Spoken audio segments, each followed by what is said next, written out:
In this video, we are going over how to use MCP servers in Claude Code. We will go over the very short version of what MCP means, one or two MCP servers just to get you up and running if you're new to this, and then I'll show you step by step how to install the MCP servers and how to use them. So let's give a very short overview of what Model Context Protocol, MCP, what is that? What does that mean? Well, the very short version is, it is a standardized way for Claude Code, or actually other AI tools, not just Claude Code, to communicate with different integrations. Your note-taking app, Stripe, Supabase, Firebase, your backend database here or there.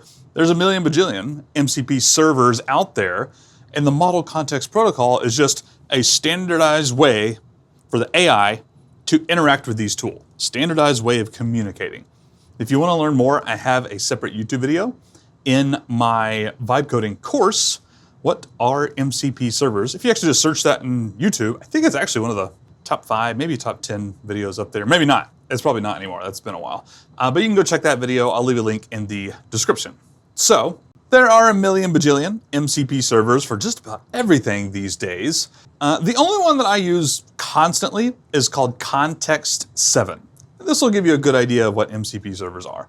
Context 7 is, well, it's essentially a search engine, if you will, for documents, documentation. Let's say you are doing Next.js, or you're going to use BetterAuth, or you're using Tailwind, or you're going to build a React Native app, and you want to feed some of the recent, up-to-date documentation into Claude Code. You could go grab the URL and have Claude Code fetch it or whatnot, or Context 7, again, it's kind of like a search engine for this sort of stuff. You could just tell the AI, use Context 7 to research documentation. And it, meaning Claude Code will figure out, okay, I want to grab documentation on this, and maybe even this, and so it'll use that Context 7 MCP to go out there and get the documentation and bring it back, and now Claude Code has the up-to-date docs. That's Context 7. I use it on the user level. We'll talk about that scope in just a moment. There are a bunch of them. Of course, Firecrawl is a web scraper. It's also really good just for, go and fetch this URL, go find this. There's a ton of them. Your note-taking app, Notion, Trello, Asana, your Stripe account, your Supabase, Firebase, backend database, MongoDB, right? You can have your AI interact with all sorts of different tools. Vercel, Render, Railway, your deployment platform, right? It can help you debug failed builds. If you're trying to deploy your app and getting errors, you might have your AI, Claude Code in our case, go analyze that and see what went wrong. Servers for everything. It's up to you to figure out your tech stack and go out there and find the MCP servers. But how to set them up? There are a few different ways to set up, to install and set up an MCP server. My big, huge pro tip is to Google the one you want. Maybe it's Firebase, maybe it's Context 7 or something like that. And Google like Notion Claude Code MCP. It's gonna pop right up. I can almost guarantee you, and you're going to just copy and paste the terminal command that they give you. But you will probably have to tweak it with an API key maybe, or in some other small way. So let's take a look at that right now, but I just wanna let you know, the big picture is you're going to run a terminal command. It's going to look something like Claude MCP add, and then like a bunch of stuff after it, something like this. You're going to run that in your terminal, and then you're done. For the most part, it should be mostly set up and good to go.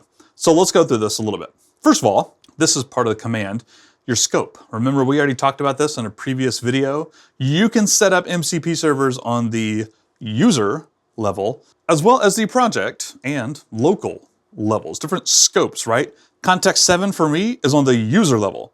It's available on every single one of my projects. For example, just keep that in mind as we look at these commands. So MCP add, Claude MCP add, note that you don't actually add these, well, for the most part.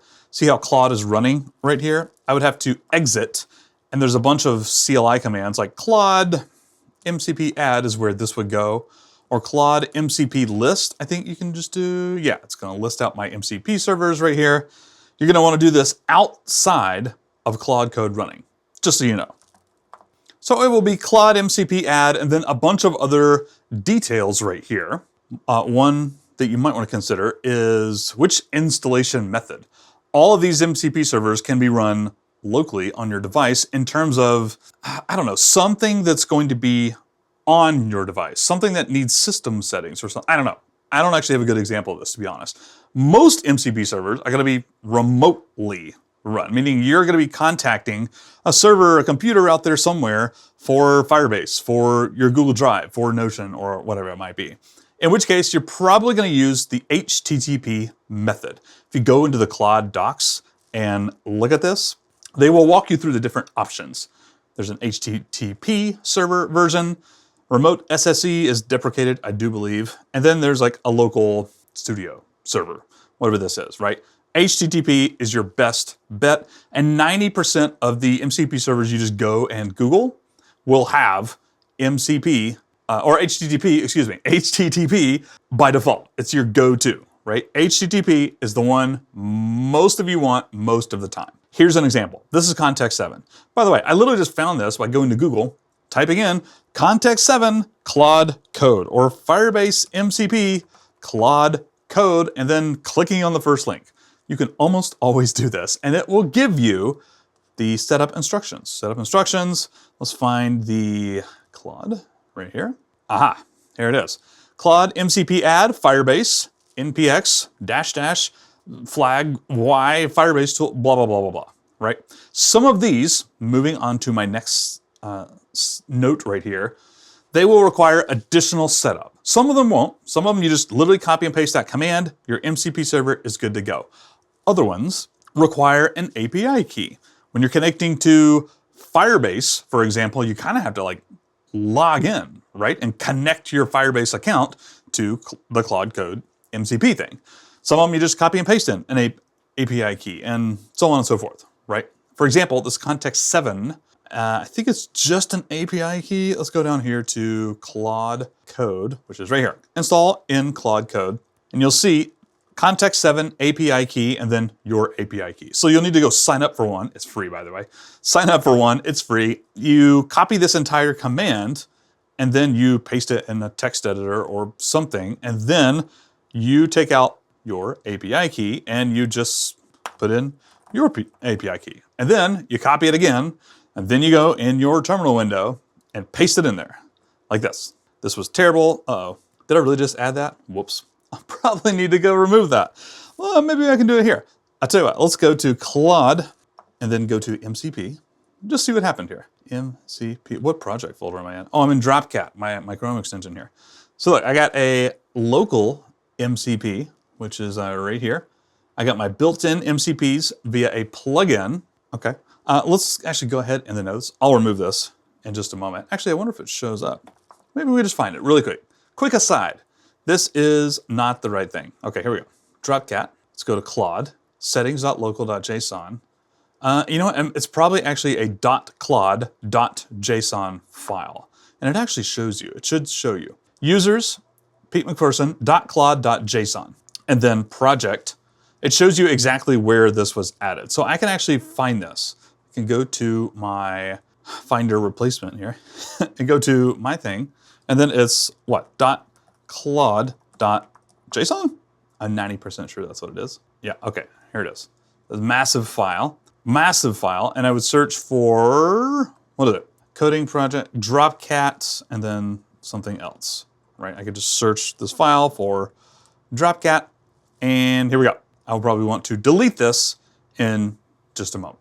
So I'll do that offline because I want to make sure I'm deleting the, the right stuff. Whoops. You might actually be able to do this from here. So I could go to a context 7. I can re-authenticate. I can reconnect it. I can disable it right here. I might have to re-enable it if I do that. Well, let's just hit disable. Now it's disabled. Oh, I'd probably want to, okay. Enable, authenticate. I can do all that stuff from there too. Pretty handy.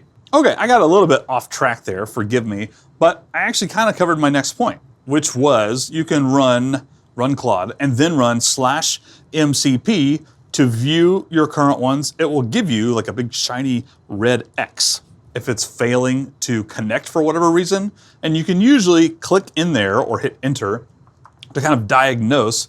This one said not authenticated, which is because I just pasted in gibberish, right?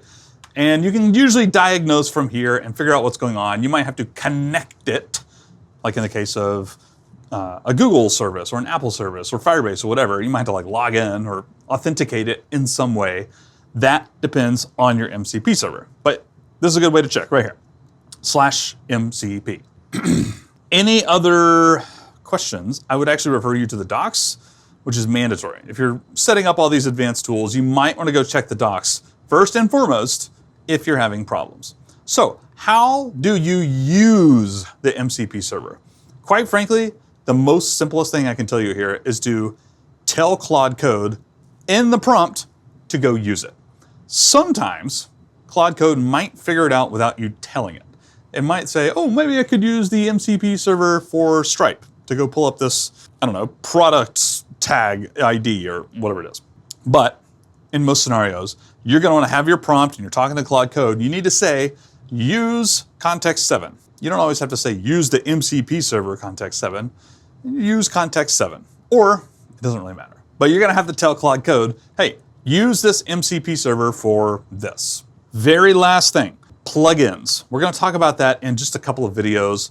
But a lot of plugins, many plugins in fact, have MCP servers bundled up within them, or they're literally just an MCP server.